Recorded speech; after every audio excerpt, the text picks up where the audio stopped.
everyone, I'm Jamie Yukas. The death toll continues to climb in Ecuador from a massive 7.8 magnitude earthquake. It left more than 200 people dead and more than 1,500 injured. The deadly quake is the strongest to hit the South American country in more than 30 years. The country has mobilized 10,000 troops and almost 5,000 policemen to the affected areas. However, authorities are warning that landslides are making it even more difficult for rescue workers to reach towns hit hardest.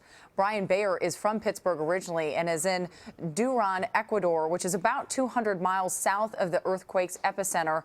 Brian, thank you so much for joining us. Can you describe for us what you experienced?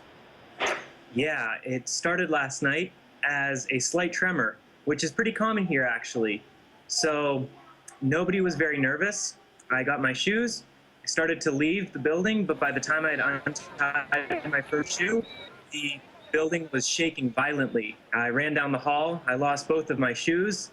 And by the time I got outside of the building, it had sustained serious structural damage. The hospital next door also was pretty damaged. And I think it was a terrifying experience for everyone in this city. And like you said, we were 200 miles away from the epicenter. So I can only imagine the trauma that they must have experienced up there. Well, that's Brian. We're looking at pictures now just coming in of some of the destruction that happened. Can you talk about what the buildings are like there? I was reading reports. Oh, and these are your pictures that you sent to us right now that we're showing. And as you said, 200 miles away.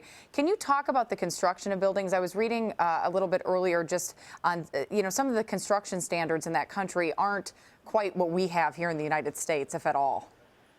Right.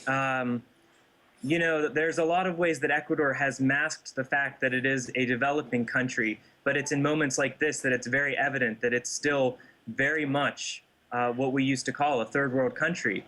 And I think as far as the construction standards go, whatever they can afford to not invest in, if that makes sense, yeah, they choose not to. So I believe you mentioned it's been over 30 years. 1979 was the last high magnitude earthquake that this country has experienced.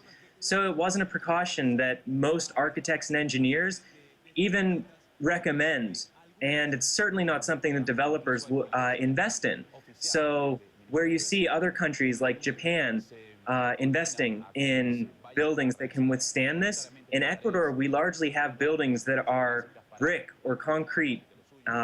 They're huge weight bearing, and the standards very clearly from what I've seen are just not up to par with what you need to face an earthquake like this, especially considering that most of the concrete is just reinforced with rebar. It's not, there's no retrofitting or anything like that. Wow. Obviously, we have you on Skype right now. You're able to get communication out to family members and friends and people of that nature. But can you talk about the communication systems or what the conditions are like today that you've encountered? Yes. Today, it seems that the country has, at least the communication networks have pretty much rebounded. I'm in an outlying part of the industrial city, which is Duran, and so the fact that they have good internet here is indicative that in most of the country, other than where the earthquake actually was strongest, that the systems of communications are pretty strong. Last night, there was a period of panic where for about 20 or 25 minutes, there was only an emergency signal on the main carrier, which is Claro. And I imagine that was the same way in the other carriers because everyone I tried to contact was out of reach. And just like in the United States, those are bundled packages. So when the phone lines are down, that includes the internet as well. And communication is very stressed. And I think that that's what caused the most panic, is people trying to figure out if everyone that they loved was safe. And so there was a period of about half an hour where that was a serious question for a lot of us. You know, we've been reading that there are 10,000 troops that have been mobilized now to go to these areas most affected. You're 200 miles away, as we said, from the epicenter, from the strongest point. You saw very bad conditions in your area. Have they told you to stay put or to come help out, maybe in some of these worse areas? What are people being told? That's the distribution of information is one of the things that's most difficult in this country. Everything is heard through the rumor mill. A few people listen to the radio, a few people watch the local television stations, but it's very hard to get good information. And the most that I've heard is that if you found a safe place to stay, then they're encouraging everyone to stay there. Well, Brian Bayer, thank you so much for being with us. Glad that you're safe. Appreciate you being with us today.